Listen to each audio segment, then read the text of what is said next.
आज दुनिया में ज्यादातर लोग जिन लंबी बीमारियों से जूझ रहे हैं उनका हेडक्वार्टर पेट में है। अशुद्धियां समय के साथ इकट्ठा हो जाती हैं और आप भारी हो जाते हैं, शरीर और सिर दोनों में। ये तय करता है कि आप जीवन में किस तरह सोचते हैं, महसूस करते हैं और अनुभव करते हैं।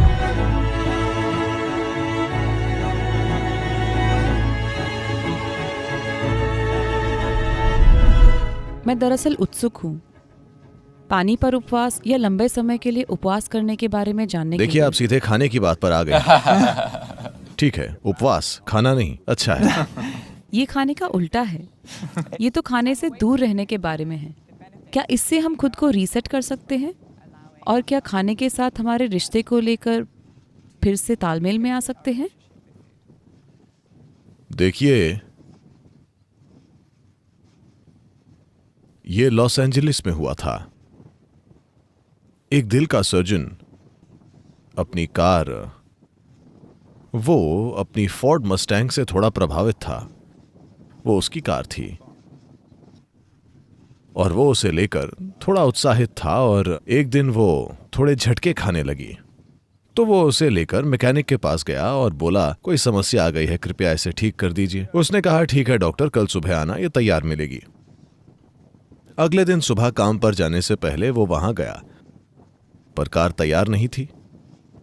तो उसने कहा, ठीक है शाम को आइए, ये तैयार मिलेगी। वो शाम को आया, वो तैयार नहीं थी। उसने कहा, क्या बात है, तुमने सुबह कहा मैं तब आया, तुमने शाम कहा मैं तब आया, बात क्या है? और वो मैकेनिक उस तरह के मूड में था। वो बोला, देखिए आप एक दिल के सर्जन हैं, आप भी इंजन ठीक करते हैं, मैं भी इंजन ठीक करता हूं, फिर ऐसा क्यों है कि आपको मुझसे 10 गुना ज्यादा पगार मिलती है? तो डॉक्टर ने उसकी ओर देखा और कहा, जरा इंजन को तब ठीक करने की कोशिश करो जब वो चल रहा हो, मैं देखता हूं। तो इंसानी जीवन और शरीर को तब ठीक करना चाहिए जब ये चालू हो, वरना ये बेमतलब है। ठीक है, आप पोस्टमार्टम कर सकते हैं, उसका क्या मतलब होगा? हमें इसको तब ठीक करना चाहिए जब ये चालू हो। अगर आप इस शरीर को तब ठीक करना चाहते हैं जब ये चलता फिरता हो, तो आपको समझना चाहिए, क्योंकि हम पाचन प्रक्रिया के बारे में बात कर रहे हैं। इसके ये पड़ाव हैं, शरीर में कुछ भीतर डालना, पाचन, समावेशन, मल त्यागना। ये खाने के 4 आयाम हैं और पूरी प्रक्रिया है। भोजन करना, पाचन, समावेशन, मल त्यागना। आज की दुनिया में खाने का काम किसी भी समय हो रहा है। लोग कहीं भी हों, बैठे हों, खड़े हों, दिन या रात में किसी भी समय लोग सिर्फ इसीलिए खाते हैं क्योंकि इतना खाना मौजूद है। मानवता के इतिहास में ऐसा कभी नहीं था, लेकिन दुर्भाग्य से, सौभाग्य से बहुत सारा खाना मौजूद है। बदकिस्मती से लोगों को यह नहीं पता कि कब खाना है, कब नहीं खाना है। जैसे समय में चक्र होते हैं। देखिए, हम समय को सिर्फ चक्रों से जानते हैं। अगर धरती घूमती है एक चक्कर इस तरह, और हम कहते हैं कि एक दिन बीत गया, वरना आपको पता ही नहीं चलेगा। अगर चांद चक्कर काटता है तो हम कहते हैं 1 महीना हो गया। अगर हम सूरज के चारों ओर एक चक्कर काटते हैं तो उसे 1 साल कहते हैं। तो हमारा समय का विचार असल में चक्र है। हमारा जन्म और मृत्यु का सवाल ही चक्रीय है, क्योंकि हमारी मां का शरीर चांद के चक्रों के साथ तालमेल में था। सिर्फ इसीलिए हमारा जन्म हुआ, वरना हम पैदा ही नहीं होते। तो हमारा पूरा भौतिक अस्तित्व चक्रीय है। पूरी आध्यात्मिक प्रक्रिया ही, अगर आप चाहें तो हम उसमें जा सकते हैं, दरअसल महत्वपूर्ण है, क्योंकि ये चक्रीय नहीं है। क्योंकि चक्रीय का मतलब है कि आप चक्कर काट रहे हैं। अगर मैं कहूं कि आप चक्र में घूम रहे हैं, तो इसका क्या मतलब है? आप चक्कर में पड़ गए हैं, आप कहीं नहीं पहुंच रहे। हाँ। अगर मैं आपको रेगिस्तान में छोड़ दूं जहां यहाँ कुछ पहाड़ हैं, अगर कोई चीज ना हो, बस रेत हो, तब लोग चक्कर काटेंगे। इसका मतलब है कि आप कहीं नहीं पहुंच रहे हैं, कि आप गुम गए हैं। तो जिस पल आप पूरी तरह अपने शारीरिक और मानसिक ढांचे के साथ अपनी पहचान बनाना शुरू कर देते हैं, आप चक्रों में घूमने लगते हैं। तो भारत में यौगिक संस्कृति में यह बहुत साफ है, इसे संसार कहा जाता है, जिसका मतलब है चक्रीय जीवन। तो चक्रीय जीवन एक गोल झूला बढ़िया होता है। अगर आप इसे ठीक से व्यवस्थित करते हैं तो ये एक अच्छा झूला है, पर आप कहीं नहीं पहुंचेंगे। बच्चे एक झूले का मजा ले सकते हैं। अगर सभी बड़े लोग झूले में बैठकर गोल गोल घूम रहे हैं और सोचते हैं कि वे कहीं जा रहे हैं, तो ये बहुत दुखद है ना? तो यही होता है। तो शरीर एक चक्र है। ये चक्र ग्रहों के चक्रों के साथ जुड़े हुए हैं। चांद के चक्रों से, सूरज के चक्रों से, सब कुछ। चांद के चक्र, सौर चक्र और पृथ्वी के चक्र शरीर के लिए बहुत महत्वपूर्ण है। अगर व्यक्ति में जरूरी जागरूकता है तो वे देख सकते हैं कि किस दिन शरीर को खाने की जरूरत नहीं होती है। हर दूसरा प्राणी ये जानता है, अफसोस मनुष्य इसे भूल गए हैं, क्योंकि उनकी विचार प्रक्रिया या उनके बचकाने मन ने उनके सिस्टम में मौजूद हर दूसरी इंद्री को दबा दिया है। अगर आप अपने सिस्टम को ध्यान से देखते हैं तो आप देखेंगे कि किसी खास दिन आपको खाने का मन नहीं करेगा। उस दिन आपको खाना नहीं चाहिए, पर नहीं, आप अपने दोस्त के घर पर हैं, वहां एक पार्टी है, आप ठूंस कर खा लेते हैं। भले ही आपका शरीर ना कह रहा हो, आप खुद को भर लेते हैं। आपने देखा है कि सभी जानवर, अगर आपके घर में एक कुत्ता है तो एक खास दिन वो खाने से इनकार कर देता है। कुत्ते और बिल्ली दोनों। क्या आपने इस पर गौर किया है? अगर उपलब्ध हो तो वो जाकर थोड़ी घास खाएगा और उल्टी करेगा और खुद को साफ करेगा, क्योंकि वो जागरूक है कि खाना लगातार भीतर तो डाला जा रहा है, लेकिन पाचन और पेट की सफाई खाने जितनी कुशल नहीं है। खाना मजबूरी में हो रहा है, पर दूसरे हिस्सों को काम करने की जरूरत है। पाचन क्रिया के दूसरे आयामों को काम करने की जरूरत है। जब हम पाचन कहते हैं, पाचन पूरी आहार नली में होता है, न कि सिर्फ पेट में। And assimilation also happens across the entire alimentary canal. समावेशन भी पूरी आहार नली में होता है। अब सफाई सिर्फ आहार नली के जरिए ही नहीं होती है, सफाई को कोशिका के स्तर पर भी होने की जरूरत होती है। अशुद्धियां समय के साथ इकट्ठा हो जाती हैं और आप भारी हो जाते हैं, शरीर और सिर दोनों में। अगर आप खुद को साफ नहीं करते तो समय के साथ ये इकट्ठा हो जाएगी। हम इसे कर्म कहते हैं, क्योंकि जब ये इकट्ठा हो जाती है तो ये आपके सोचने, जीवन को महसूस करने, समझने और अनुभव करने को तय करने लगती है। शायद लोग इसे ना समझें, वे ये सोचेंगे कि मैं इसी तरह हूं, यही मेरा स्वभाव है। ये आपका स्वभाव नहीं है, आपने इस तरह खुद को उलझा लिया है। तो सफाई का प्रोसेस, एक जरूरी बात है खाने में थोड़ा ब्रेक लेना, क्योंकि दूसरे सिस्टम काफी हद तक अपने आप होते हैं। आप उन्हें उत्तेजित कर सकते हैं, पर वो अपने आप ही काम करते हैं। खाना खाना आपकी इच्छा से होने वाला प्रोसेस है, हालांकि बदकिस्मती से ज्यादातर लोगों के लिए ये एक मजबूरी बन गया है। इसे आपकी इच्छा से होना चाहिए। मतलब मैं तब खाता हूँ जब मैं खाना चाहता हूँ, मैं तब खाऊंगा जब मुझे खाना होगा। मेरा हाथ तय नहीं करता कि कब खाना है। अगर वहाँ कुछ है तो चाहे कुछ भी हो।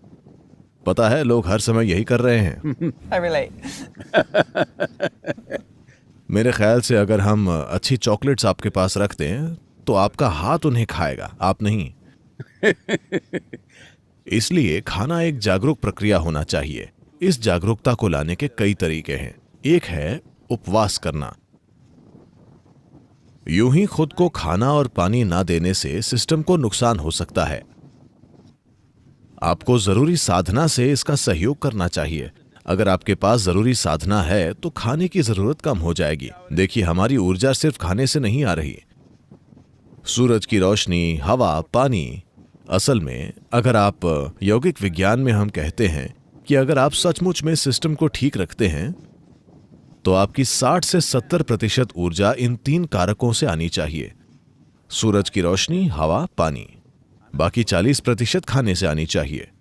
So naturally, food amount, volume of food that you eat will compress. तब स्वाभाविक रूप से खाना खाने की मात्रा कम हो जाएगी। मुझे आपको अपने बारे में बताना चाहिए। जब मैं युवा था तो मैं बहुत खाता था। मैं कभी मोटा नहीं हुआ क्योंकि मेरी गतिविधि बहुत ज्यादा थी, पर आज मैं जो खाता हूँ वो उस समय के मुकाबले 10वां हिस्सा या उससे भी कम है।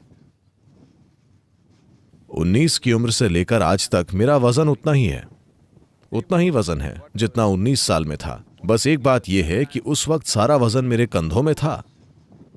अब इस गुरुत्वाकर्षण के लगातार मुझ पर काम करने की वजह से यह थोड़ा नीचे की ओर खींच गया है, पर मैंने खुद को ऊपर उठाए रखा है।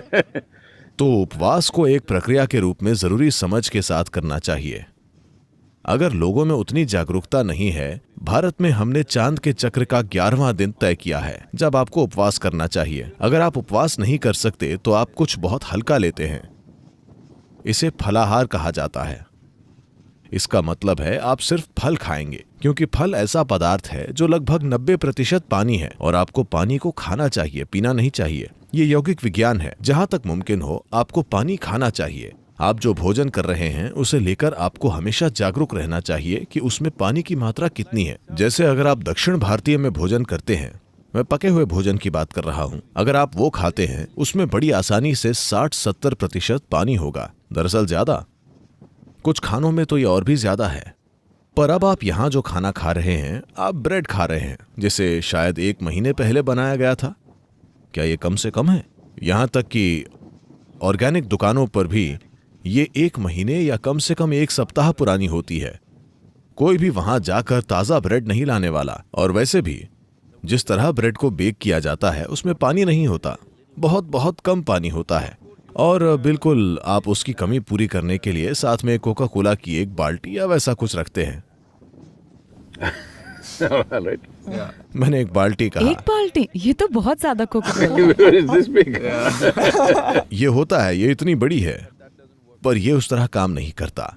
अगर आप खाने के साथ कोई लिक्विड लेते हैं तो पाचन प्रक्रिया के लिए जो जरूरी एसिड्स हैं वो पतले हो जाते हैं और आपकी पूरी पाचन प्रक्रिया बेअसर हो जाती है। क्योंकि जब अंदर जाने वाले खाने में पानी होता है तो वो मदद करता है। पर अगर आप उसके ऊपर से कोई लिक्विड डालते हैं तो आप देखेंगे कि भोजन काफी लंबे समय तक पेट की थैली में रहेगा। हम यौगिक संस्कृति और जीवन में इसे लेकर हमेशा ही बहुत चिंतित रहे हैं कि हम नहीं चाहते कि भोजन 2.5 घंटों से ज्यादा हमारी पेट की थैली में रहे। 2.5 घंटों में इससे कोई फर्क नहीं पड़ता कि मैंने क्या खाया है, कितना खाया है, इसे दूसरे हिस्सों में चला जाना चाहिए। अगर ये वहां रहता है तो ये आपको सुस्त बना देता है, ये आपकी बोध क्षमता को कम कर देता है और आपका बोध का स्तर, बोध की तीव्रता चली जाती है, जिसे आप नोटिस भी करते हैं। अगर आप कोक या कॉफी या चाय के साथ भोजन करते हैं तो आपको सुस्ती महसूस होती है। बहुत सारे लोगों ने इसे एक आदत बना ली है, लंच के बाद उन्हें सोना पड़ता है। ये इस तरह से है कि आप पेट्रोल पंप पर गए, आपने गैस भरवाई, उसके बाद आप इंजन चालू नहीं कर सकते Because there is gas in the tank. क्योंकि टैंक में गैस है। तो इसका यही मतलब है। तो ये पक्का करने के लिए कि पाचन प्रणाली पूरी प्रक्रिया में है, Process, because क्योंकि आज दुनिया में लोग ज्यादातर जिन लंबी बीमारियों से जूझ रहे हैं उनका हेडक्वार्टर पेट में है। हाँ, बहुत से लोगों के लिए ये उनके सिर की ओर जा रहा है, पर ज्यादातर हेडक्वार्टर पेट में ही है। जो वे खाते हैं और जिस तरह से खाते हैं, तो वे इस तरह खा रहे हैं। अनुशासन लाने के लिए एक आसान चीज है, शायद महीने में 1 या 2 दिन आपको बहुत ही हल्का भोजन करना चाहिए, ऐसा जो शरीर पर बहुत हल्का और सरल हो। अगर आप सिर्फ पानी पर रह सकें या थोड़ा सा नींबू और पानी water, lightly honey-laced water. या पानी में थोड़ा शहद मिलाकर, इससे मदद मिलेगी।